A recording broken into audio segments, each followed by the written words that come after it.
అనుమతులు లేకుండా అక్రమంగా గుట్టలు కొల్లగొడుతున్న కాసుల మత్తులో పట్టించుకుని అధికారులపై చర్యలు తీసుకుని వెంటనే క్రషర్ మిల్లును మూయించాలని సిపిఐ రాష్ట్ర కౌన్సిల్ సభ్యులు నల్ల సుధాకర్ రెడ్డి డిమాండ్ చేశారు.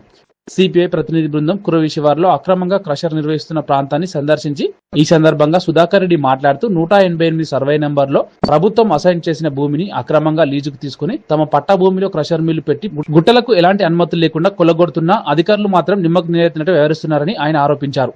8 సర్వే లోపల ప్రభుత్వ భూమి దాదాపు 90 ఎకరాలకు పైగా ఉంది. ఈ 90 ఎకరాలకు పైగా ఉన్నటువంటి భూమిని కాకి మాధవరావు గారు కలెక్టర్గా ఉన్నప్పుడు పేదలకు ఎస్సీ బీసీ ఎస్టీలకు దీన్ని వ్యవసాయం కోసం 20 గుంటలు పంచడం జరిగింది. ఆ రోజు ఇది వ్యవసాయానికి యోగ్యంగా లేకుండా ఉండడం, ఆ తర్వాత వాళ్ళు కష్టపడి అక్కడక్కడ కొద్దిగా వ్యవసాయం చేసినప్పటికీ చాలా వరకు కూడా ఇక్కడ గుట్టలు ఉన్నాయి కాబట్టి గుట్టలు వదిలేయడం జరిగింది. దీన్ని ఆసరాగా చేసుకొని క్రషర్ మిల్లు వ్యాపారులు ఇక్కడ వాళ్ళ యొక్క సొంత భూమి లోపల 2 ఎకరాలలో 3 ఎకరాల సొంత భూమి లోపల క్రషర్ మిల్లు ఏర్పాటు చేసుకొని ప్రభుత్వానికి సంబంధించినటువంటి సహజ వనరులైనటువంటి గుట్టలను చూస్తూ మంత్రంగా తీసుకొని కొద్దిపాటి మొత్తాన్ని అనుమతి తీసుకొని ఎక్కువ గుట్టలను కూడా కొల్లగొట్టడానికి ప్రయత్నం చేస్తున్నారు. దీనివల్ల ఇక్కడ ఉన్నటువంటి చుట్టుపక్కల ఉన్నటువంటి రైతులు వాళ్ళు పండించినటువంటి పంట మొత్తం కూడా ఈ కాలుష్యానికి దిగుబడి రాకపోవడం, అంతేకాదు పేదల చేత 188 సర్వే లోపల సిపిఐ పార్టీ ఆధ్వర్యం లోపల 2 సంవత్సరాల క్రితం గుడిసెలు వేపేయడం జరిగింది.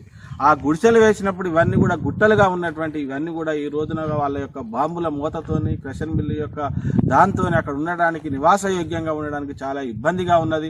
పేదలందరూ కూడా ఆందోళన చెందుతారు. అర్ధరాత్రి పూట బాంబులు పేలడం వల్ల దిగాలు పడి లేవడం అనేది జరుగుతుంది. అంతేకాదు ఇక్కడ ఏకలవ్య పాఠశాల ఎస్సీ ఎస్టీ పిల్లల యొక్క ఏకలవ్య పాఠశాల ఉన్నది. ఆ పాఠశాల లోపల ఉన్నటువంటి విద్యార్థులు కూడా అర్ధరాత్రి బాంబుల మూతలకు తట్టుకోలేకపోవడం, అదేవిధంగా వాళ్ళు పేదల దగ్గర 99 సంవత్సరాలకు వాళ్ళు మాయమాటలు చెప్పి కొంత భాగాన్ని లీజుకు తీసుకొని మేము లీజుకు తీసుకున్నామని డప్పు వాయించడం జరుగుతుంది. మీకు లీజుకు తీసుకునే ప్రభుత్వం ఇచ్చినటువంటి భూముల్ని అమ్మడం కానీ కొనడం కానీ లీజులకు ఇచ్చి వ్యాపారం చేయడం కూడా నేరం అనేది క్రషర్ మిల్లు యజమానులు అర్థం చేసుకోవాల్సిన అవసరం ఉంది. వాళ్ళ యొక్క రాజకీయ పలుకుబడితోని అత్యంత ఖరీదైనటువంటి ఈ సహజ వనరులని గుట్టలన్నింటిని కూడా కొల్లగొట్టడం వల్ల ఇక్కడ నివాస యోగ్యానికి ఉండకుండా పోతుంది. పంటలు పండియడానికి అనుకూలంగా లేని వాతావరణం ఉంటుంది. కాబట్టి సిపిఐ పార్టీ మేము డిమాండ్ చేస్తున్నాం, ఇప్పటికైనా ఈ క్రషర్ మిల్లును మూపియాలని, అధికారులు తక్షణమే కాసుల యొక్క మత్తు లోపల మీరు ములగకుండా ప్రభుత్వ అధికారులుగా ఒక బాధ్యతాయుతమైనటువంటి అధికారులుగా మీరు మైనింగ్ కానీ రెవెన్యూ అధికారులు కానీ తక్షణమే స్పందించాలని, దీని మీద చట్టపరంగా చర్యలు తీసుకొని